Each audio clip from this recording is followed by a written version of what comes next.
Use quick transfer from drone to cellphone, no, using sa aton nga DJI Mini 5 Pro.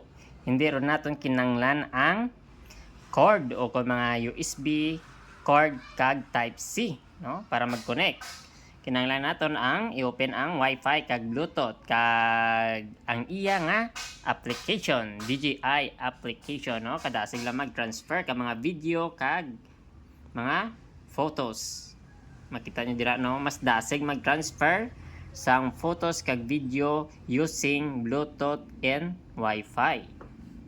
Quick transfer sang DJI, no, ang katahom kag automatic lang ini ga wake up if open mo ang iya nga app kag quick transfer, no, kadasig lang sang iya nga transferring.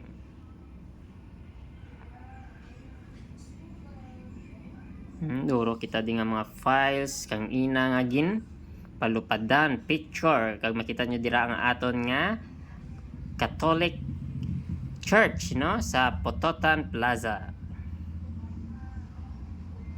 Tapos na ang aton nga quick transferring, no. Tapos pagkatapos ang quick transfer, i-quit na nato, no, i-sit.